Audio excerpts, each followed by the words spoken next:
everyone, welcome to Eileen Who Got Yoga, and welcome to day 12. I'm like counting which day is it. Day 12, and we're gonna have post work from home yoga release with teacher Jennifer Nunn.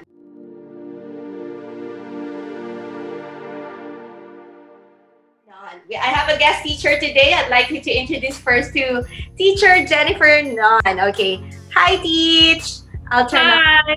Hi, Eileen. Hi, teacher Eileen. Hi, everyone else who are watching. And good afternoon. Good afternoon. Okay, let me check. So, how are you doing? How have you been? I haven't talked to you in a while. Yeah, I'm good. Thanks. Well, you know, trying the best I can to adjust to this new normal. I guess same as you and everyone else here. But I'm happy that somehow some of the restrictions have lifted. So, you know, there's a little more freedom in terms of movement. But of course, still trying to stay safe at the same time. So that's the most important thing. Yeah. Teach, I have a question. How long have you been practicing yoga? So I got into yoga around 2005. Wow, ang tagal na. Yeah, so I've been practicing for almost that long. So I got into Bikram first in 2005, and more or less it has been consistent since then, except for maybe 2 years when I went to Singapore to do my MBA. So I was on a student budget and I couldn't afford to pay for studio access during it's so expensive in Singapore. Oh my god, yeah. If you think studio classes here in Manila are expensive, it's worse in Singapore. Yes, but actually it got cheaper because of Guava Pass. When I went to Singapore, there was already Guava Pass, but yeah, you can imagine it's so expensive. Yeah, so of course, you know, I had other priorities with my finances during that time. So I was just using whatever was free and available on campus, like the swimming pool, ganyan. So that was 2 years that I was on break from yoga. But yeah, roughly more than 10 years now that I think about it. Wow, that's a long time already. Yeah. Okay, now, but after practicing for 10 years, how long have you been teaching? I got certified late 2015. So the first yoga teacher training I did was around September 2015. And I started teaching on a consistent basis in 2016. So almost 5 years since then, yeah. Right. I never really thought I would teach. What certification did you take? Huh? What's your YTT? My first one was Hot Absolute Series, so it's similar to Bikram. Yes. It's a heated yoga class, set sequence, and then the year after I did my Vinyasa, and then last year I did my Yin. So okay. So you've so many courses na rin pala. Yeah. Parang it's like once you start, you can't stop because I know. because the more that you realize you don't know a lot. Bawal, keep learning. Hard to hoard, not to hoard from teacher trainings. Yeah. So I have that feeling too. Yeah. So yeah, the first teacher training was just the beginning, but it's a never-ending process of learning talaga. Yes, exactly. Yeah. What was the other? Oh, okay. So, for this series, I was like doing a 30-day yoga challenge, which is the title is Yoga for a Better Life. For you, teacher Jen, what do you think? Why do you think yoga gives a better life? Well, for me, yoga is a holistic discipline. You know, a lot of people, especially those that are just starting out in the practice or who are looking at it from an outsider perspective, when they think yoga, or when they see yoga, what they perceive is the asana part, the movement.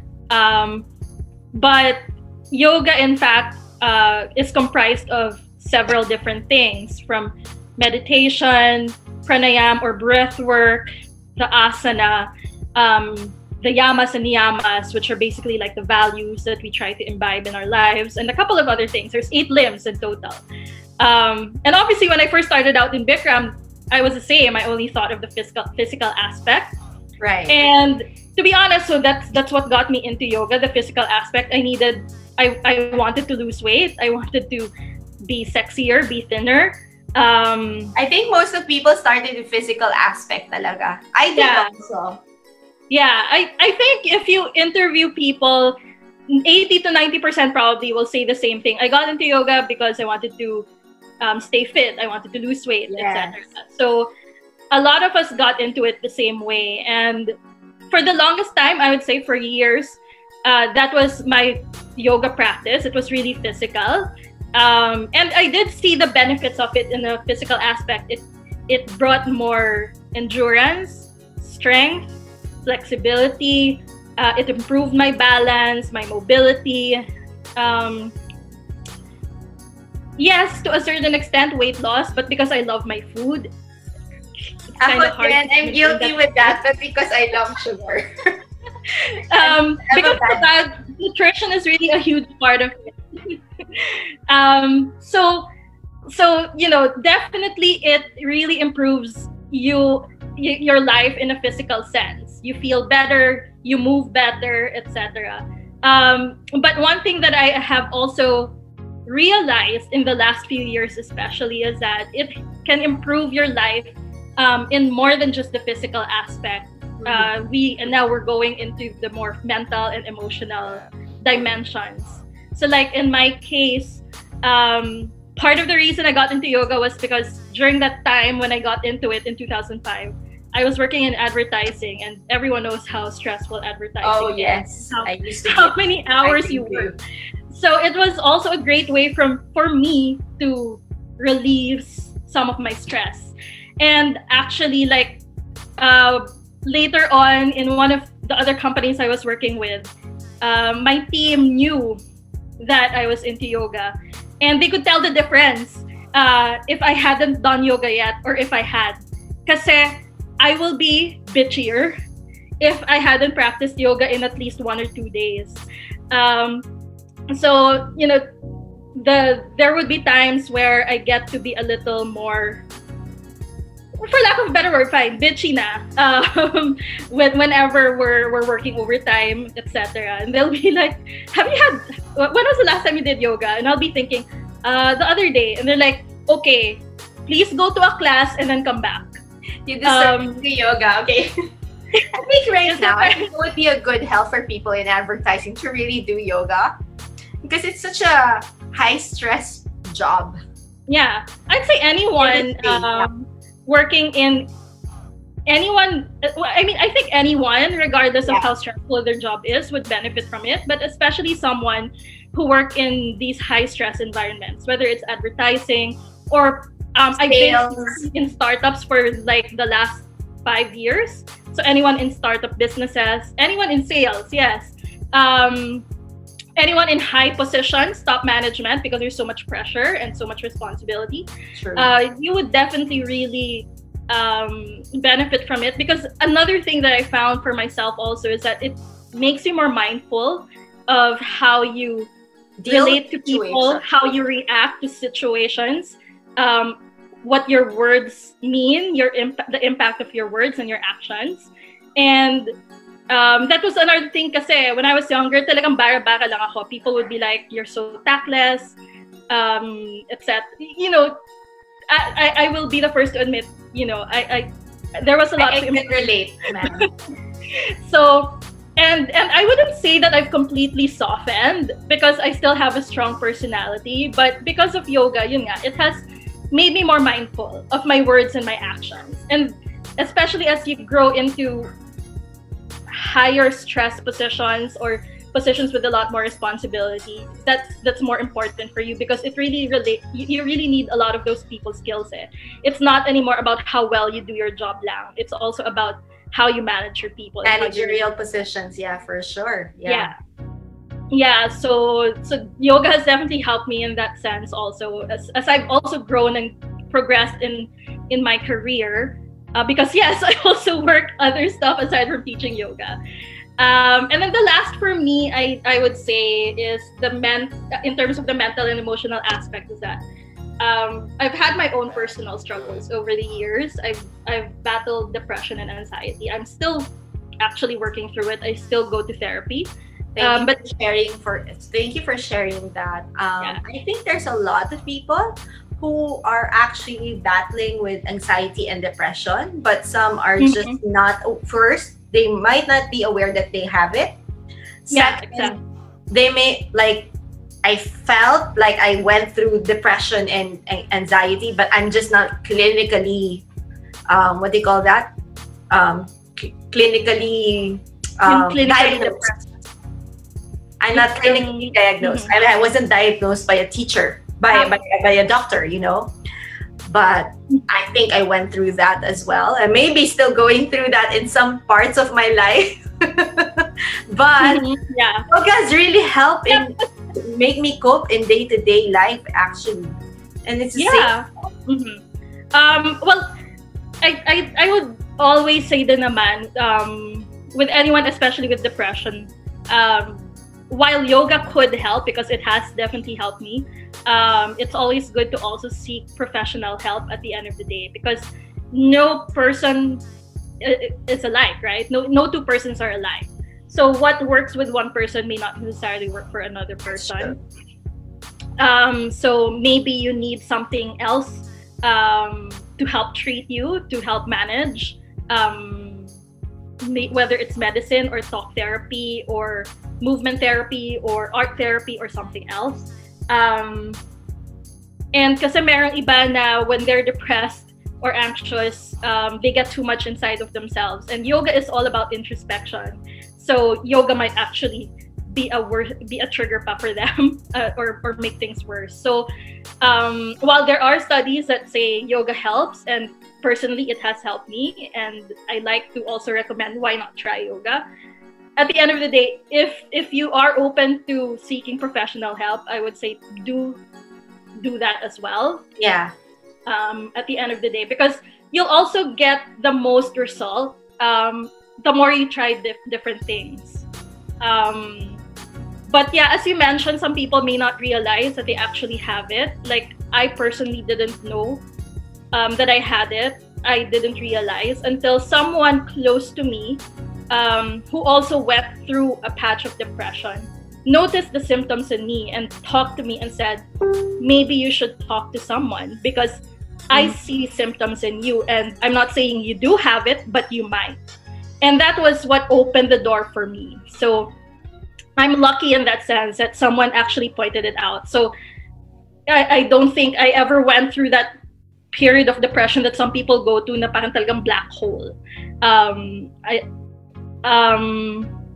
yeah, so and I think also I was lucky that I had friends and family who are supportive. Because the problem with our society is there's still that stigma attached to mental illness, to depression, and so people don't want to talk about it, don't want to admit it. And that's why I'm trying to be open about it as well, because the more that we normalize it and the more that we talk about it, then the more that people will think that it's not something to be ashamed of. Yeah, I agree. And then there's also a stigma when it comes, like, when people tend to open up about it, some people put shame on it. And that's what I really don't like about it too. Like, when you try to talk to someone and they make fun of you instead of being supportive.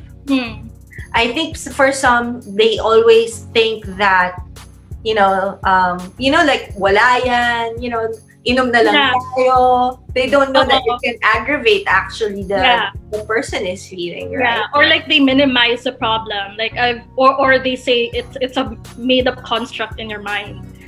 Some of the other things I've encountered, it's like, di ka naman depressed eh. You're just, you're probably Iniisip mo lang yan. Oh, iniisip mo lang yan. Or like, the other thing is that, oh, you have so much going on in your life, tingnan mo yung ibang tao dyan, walang makain. How can you be depressed? That's the other thing. Yeah. Or like when other celebrities came out and said they were depressed or committed suicide, like we always comparatively, people are always like, why are they depressed? Why were they depressed? Why would they want to kill themselves when they have everything? It's like, depression doesn't recognize race or religion or status, socioeconomic status or anything. It can happen to anyone because depression is not necessarily just feeling sad. It can be a chemical imbalance in the body or hormonal imbalance, etc. Or something might happen, something big might happen that can trigger you. And one of the biggest triggers, two of the biggest triggers. Basically, I had a very shitty 2018. I lost 2 jobs in 1 year. Wow. One company closed down in January 2018 due to lack of funding. Then my mom passed away very suddenly of an aneurysm in August. And then I lost the next job I had in December 2018, again because of lack of funding. Kasi mahilig nga ako mag-startup companies eh. So that's the downside of startups. The longevity is not guaranteed. So yeah, for sure. Kasi bago nga eh. So yeah. So, all of those factors triggered something in me. It was grief. It was a feeling of loss, of losing my job. And because career has always been a big identifier for me, and without that job, it's like, what am I? And a lot of other things. I mean, I'm not going to unpack the whole thing here. But yeah, for me, that was a trigger. So, depression can be caused by a lot of things. So you may be the richest person, but because of chemical imbalance, you could be depressed. You may seem like the luckiest person in the world because you have the perfect husband and great children, but they don't know what's going on inside you. They don't know what else is going on in your life. Hormones din yan eh. There's also science that comes with it eh. Yeah. Like literally an imbalance on the oxytocin, on the endorphins, all those hormones, right? Yeah, and that's why some people have to take medication as well, because the medicine is meant to bring that balance back into their system, whatever that hormonal or chemical imbalance is. Yeah. Okay. For now, Teach, thank you for sharing that. Let's start the practice. Anything that you need me to prepare for the practice? So, well, just have your yoga mat. I don't believe we'll be needing straps or blocks for today, but if you want to have them nearby, then by all means have them. It's going to be a nice, easy flow for today, particularly focusing on your neck, your shoulders. So that's why it's called the post work from home release. So it's perfect to release all the tension that may have accumulated in those areas from working all day. Yeah. So listen to my cues, and if you need the visual guidance, look at Eileen's video. Because you, Teach, are the demo girl. Yes. I wish we can always have a demo girl in class. Okay. Game. Oh. Game. All right. So find a comfortable seat on your mat first. I think I'm the same as you and most any other teacher. I like to start any session with a quick centering, even if it's just like 1 or 2 minutes, just to get us focused on what's gonna happen. So find your comfortable seat, close your eyes, gently placing the hands on top of the knees. Start to feel that heavy weight of the hands against the knees, and how you are grounded with the earth through your connection with the hip bones, making sure that your weight is evenly distributed on both sides, left and right. Feeling the shoulders and making sure that they're stacked directly on top of the hips. So if you feel like you're leaning forward or leaning back, see if you can shift so that then you can directly place the shoulders on top of the hips. Sit up tall. And relax the shoulders away from the ears.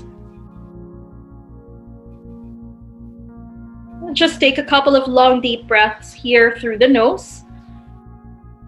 Let's do something that I always like to do, one of these pranayama techniques called samavriti, meaning equal breath. So the length of the inhale is the same as the length of the exhale. So we'll do a count of 3 to start on the inhale and 3 on the exhale. So to synchronize our breath, let's just exhale deeply for now. And then take a deep breath in, 1, 2, 3. And exhale, 3, 2, 1. Inhale, 1, 2, 3. Exhale, 3, 2, 1. Inhale, 1, 2, 3. Exhale, 3, 2, 1. And continue with the same rhythm of breath for the next few cycles.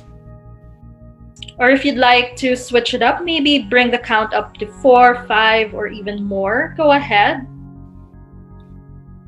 So just the more important thing here is that the length of the inhale is the same as the length of the exhale.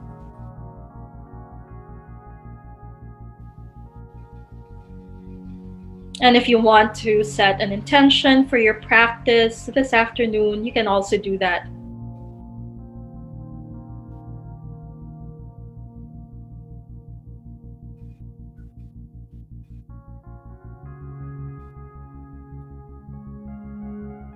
And we'll do just one more cycle of breath before moving on.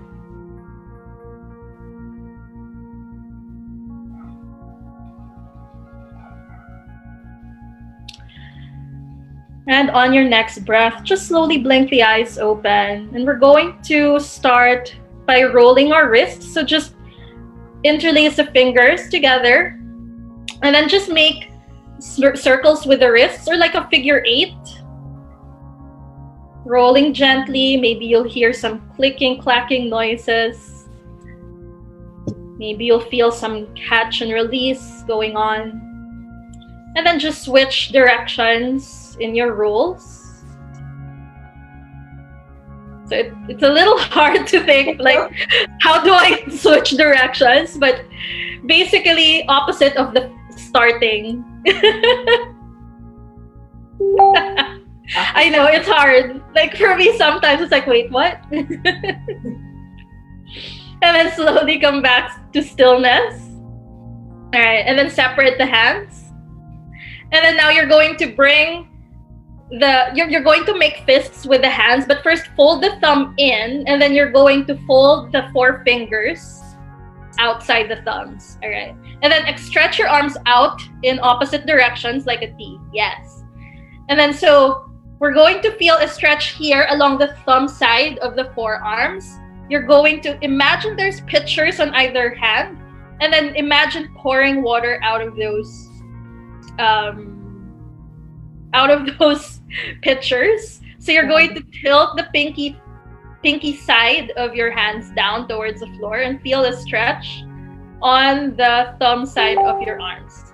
Yes, so just tilt parang you're going to just tilt the hand down as if you're pouring water out. Okay. There you go. So you're going to feel a nice stretch along the forearm on the wrist side. And then slowly come back to center. And then release the fists. Place your hands back on your knees. And then come into your tabletop position, or all fours. Hands on the mat. Step the knees back. Spread the fingers wide. Keeping that neutral spine the whole time. let's first do some more wrist stretches before we come into your cat-cow pose. So from here, keeping the fingers pointing forward, the usual tabletop, just shift forward and back a few times. And feel that stretch going on in the forearms, warming up the wrists.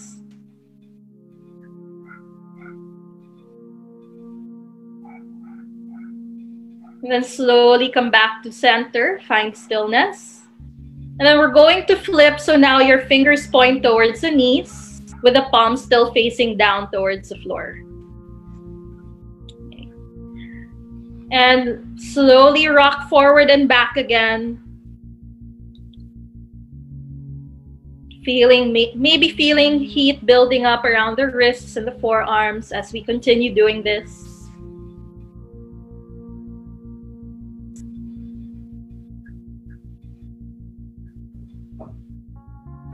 And then slowly coming back to center. And this time, pointing your fingers out in opposite directions, left and right. Yeah. And now you're going to move side to side, left and right, left and right.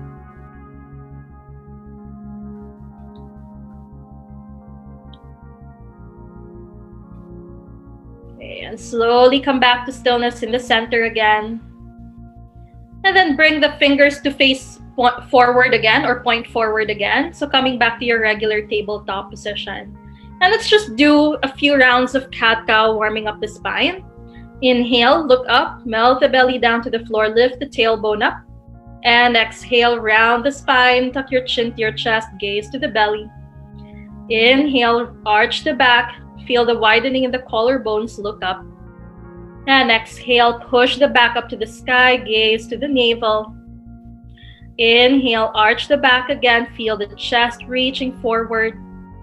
And exhale, round the spine, chin to chest, point the tailbone down.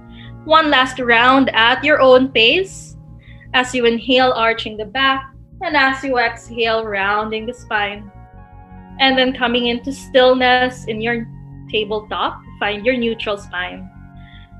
And into puppy pose. So we're going to stretch the front of your body, walk the hands forward, feel the chest melt down towards the floor, keep the hips on top of the knees, and make sure you're engaging the core, draw the navel into the spine. If you can, reach and tap the forehead or the chin down to the mat. If it doesn't come all the way down, that's also fine. And feel that nice release along the front, maybe along the triceps, the armpits, all the way to the chest. Taking one last breath in your puppy pose. And slowly start to walk the hands back, finding your tabletop position again. And then sit the hips back towards the heels, coming into Seiza, or your Japanese seated position. So feet together, knees together, hips onto the heels, hands onto your thighs. And we'll do a few rounds of Chandra Namaskar, something I learned from Sup Yoga. Inhale, reach your arms up. And exhale, come down as if you're coming into child's pose. Inhale, come up into tabletop position. Exhale, tuck the toes, lift the hips up, coming into downward facing dog. On your inhale, lower the knees down to the floor and come into cow pose, arch the back. Exhale, round the spine, cat pose.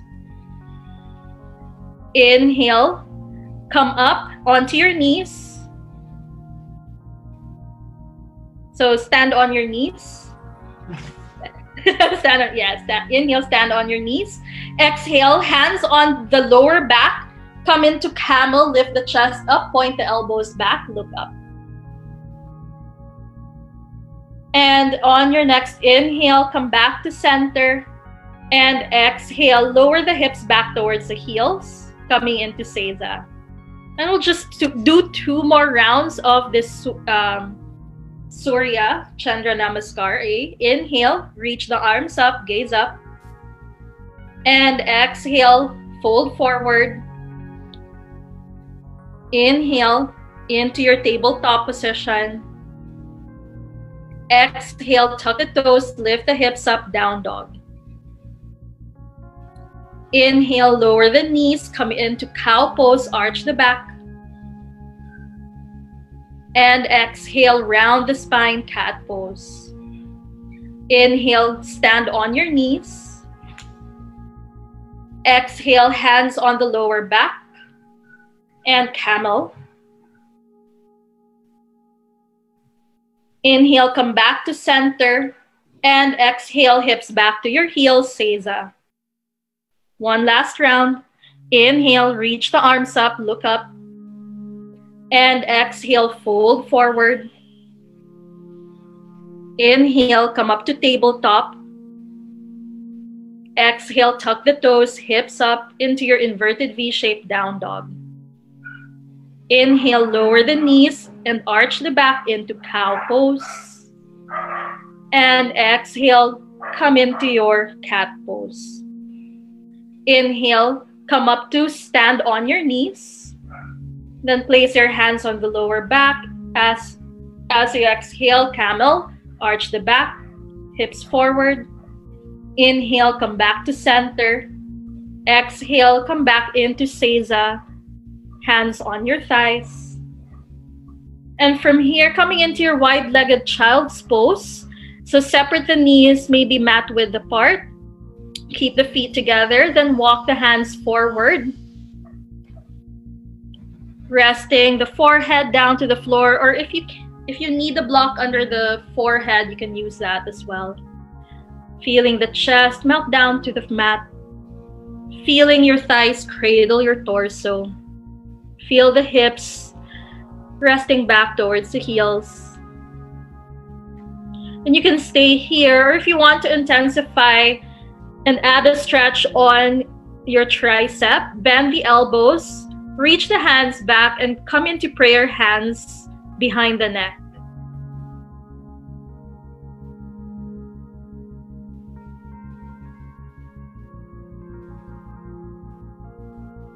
Taking 2 more cycles of breath here.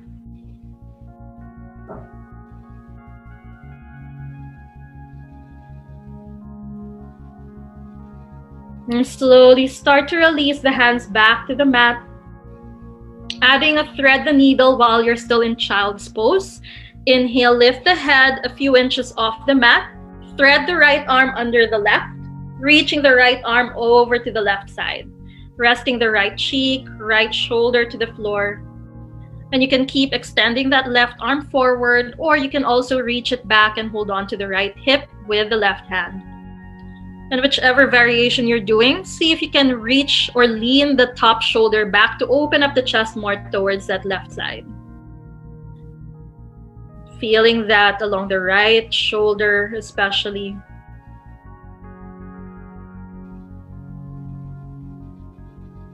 And then slowly release, left hand extending forward. Lift yourself up to reach the right arm forward as well. Come back into your wide-legged child's pose for a breath. Reset before we do the opposite side. And then slowly start to lift up again a few inches off the mat to thread the left arm under the right this time. Reach the left arm over to the right, rest onto the left shoulder and left cheek. Same as in the first side, 2 options. You can either keep reaching the right hand forward or reach the right arm back and hold onto your left hip or your leggings, whatever you can reach for today. And then see if you can bring the top shoulder back a little more to open up the chest towards the right side.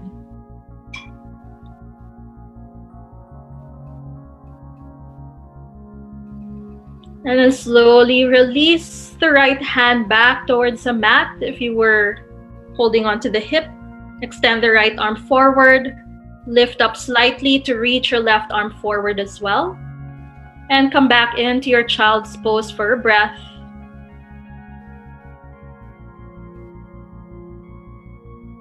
And then slowly start to slide yourself forward until you're lying down on your belly.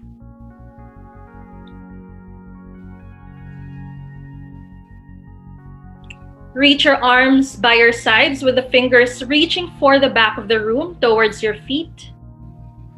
Okay. Legs together or hip width distance apart. Chin on the mat. Inhale. Lift the head and shoulders up into Cobra. Keep extending the fingers back and see if you can also lift the hands off the floor, even if it's just an inch. Keep reaching the fingers back, lift the head, lift the chest. Keep the neck in line with the spine. One more breath in your Cobra. And exhale, slowly lower down. You can gaze over to your right, resting the left cheek on the mat. Arms stay by the sides.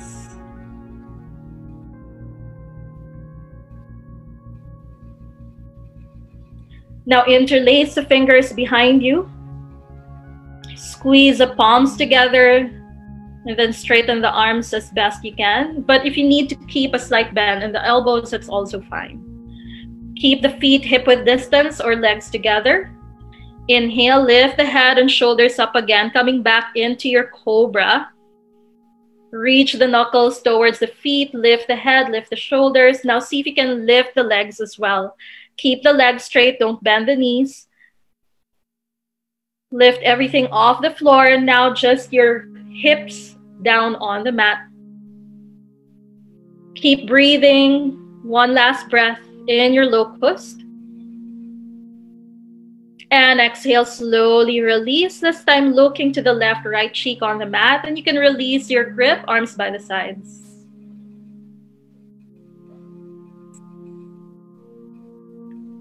And then slowly place your hands on the floor under the shoulders. Slowly lift yourself up, coming into Seiza.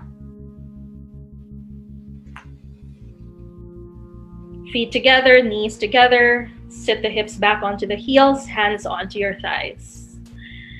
Adding our eagle arms here. Inhale, reach your arms up first. And then as you exhale, bring the right arm underneath the left. Cross at the elbows. And then option 1, hold on to opposite shoulders. Option 2, press the backs of the hands together. Option 3, crossing at the wrists, coming into prayer hands. And then see if you can lift the elbows up so that the elbows line up with the shoulders and you feel a more intense stretch between the shoulder blades. And then maybe even move the hands further away from you. So reaching the hands forward. Keep that neutral spine as you stay in Seiza with your eagle arms. Draw the navel in. And for your last 2 cycles of breath, if you'd like to add a back bend, go ahead. Inhale, lift the chest, gaze up, and keep reaching the elbows away from the chest at the same time.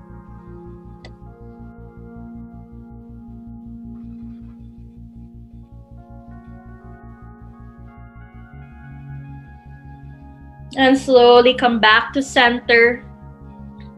Inhale, uncross the arms and reach the arms overhead. And as you exhale, this time, left arm under the right, opposite side. And find the same variation as you did on the first side. And then lift the elbows up and in line with the shoulders. And maybe moving the hands away from the head. Keep the core tight. Breathe. Feeling that nice sensation between the shoulders, between the shoulder blades. And same thing as earlier, coming into your optional back bend if you did it on the first side. Inhale, lift the chest, looking up, and still keeping the elbows away from the chest the whole time. Making sure you're breathing comfortably the whole time here, in and out through the nose.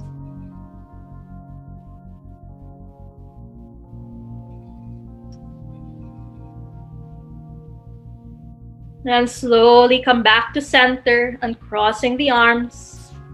Inhale, reach the arms up one more time. And exhale, lower the hands down onto your thighs. Still in your seiza, or you can shift your seated position if this isn't comfortable for you. Interlace your fingers behind your back. Roll the shoulders back. Squeeze the palms together. Okay. And then adding a back bend again. Inhale, lengthen the spine and lift the chest up, look up, and stretching the knuckles down towards the mat. Feel the heart open up to the sky. Feel the broadening across the shoulders. One more breath here in your back bend. And slowly come back to center. And keeping those interlaced fingers, start to bring the hands towards the left side of the waist with the left palm facing up, the right palm facing down. Yeah. And now you'll probably already start to feel a stretch along the right shoulder. If you want to intensify that stretch, gently bring the left ear towards the left shoulder as well. So you're tilting the head.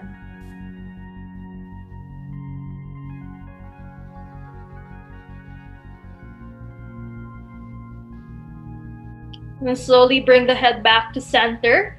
Shifting sides, so this time bring the hands over to the right side of the waist. Right palm is facing up, left palm facing down. Maybe you'll already feel something along the left shoulder, your upper traps.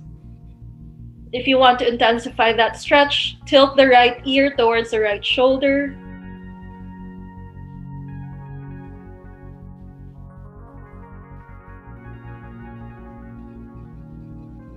Take one more breath here. And slowly bring the head back to center. Bring the arms towards the sacrum, or rather the knuckles towards the sacrum. And then release the grip, hands back on top of your thighs.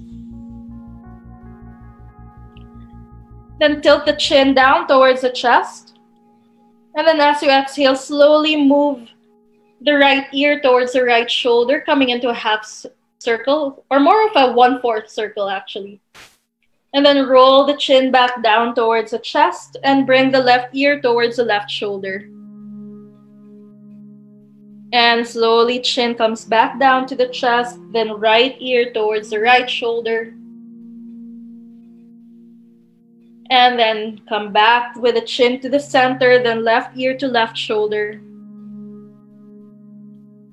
And then chin comes back to the center, lift the head up, chin parallel to the floor. Now tilt the head back so you're looking up at the ceiling. And once again, doing those half circles, right ear to right shoulder, and then back, and then left ear to left shoulder, and back, right ear to right shoulder, and back, left ear to left shoulder, and back. One last round, right ear to right shoulder, and back, and then left ear to left shoulder, and back again. And then bring the chin back parallel to the mat, coming back to center. And from here, slowly come down onto your belly. Again, one last pose, our open wing before we come into Shavasana. So from here, once you're lying down on your belly, we're going to start with the left arm. Stretch the left arm out like a half T towards the left side, keeping the left arm in line with the left shoulder. Okay. Then slowly roll onto your left side body.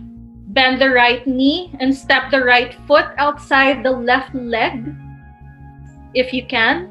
Yeah. You can keep the right hand on the floor in front of your chest as support. If you need a block under your left ear so that it's a little more comfortable for your neck, you can use that.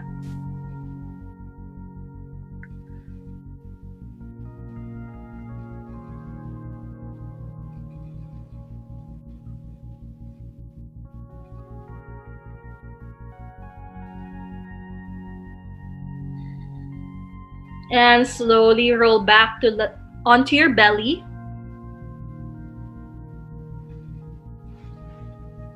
And bring the left arm in and extend the right arm out to the side. Roll onto the right side body this time and step the left foot behind the right leg onto the mat. You can keep the right hand on the floor in front of your chest for stability. And once again, right ear pressing down to the floor or on a block if that feels more comfortable for the neck.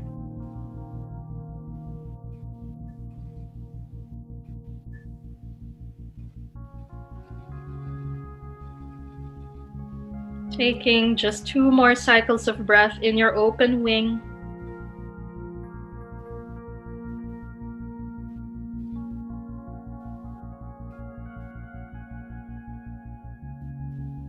And slowly come back onto your belly.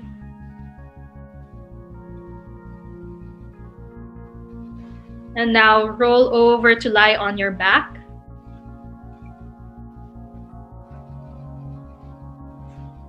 And find your way into your final resting pose, your Shavasana. If you need to close it out with a cradle or happy baby, you can go ahead and do that as well. And whenever you're ready, just come into your Shavasana.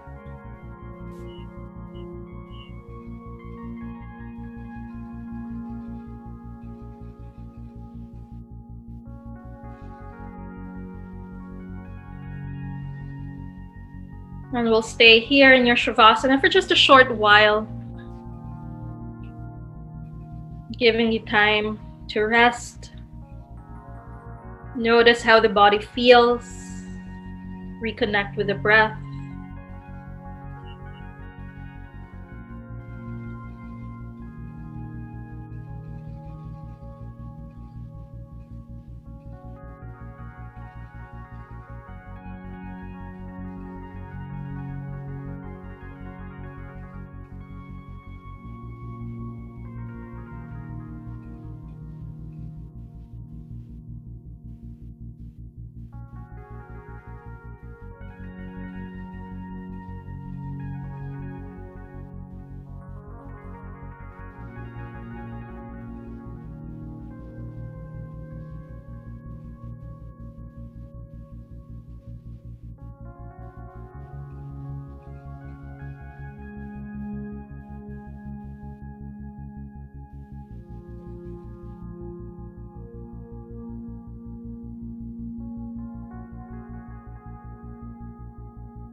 Slowly come back to awareness. Wiggle the fingers and the toes. Move the wrists and ankles. Move the head side to side. Then legs together, arms overhead, giving yourself a nice big stretch like you're just waking up. Then bend the knees, feet on the mat, and slowly roll onto one side, maybe your left side, using your arm as a pillow. And slowly push yourself up into a comfortable seat. Keeping the eyes closed and bringing the palms together into prayer position at your heart center. Take a moment here to close out the practice first by showing gratitude to yourself for being here, for showing up. And maybe thinking of one other thing you're grateful for today.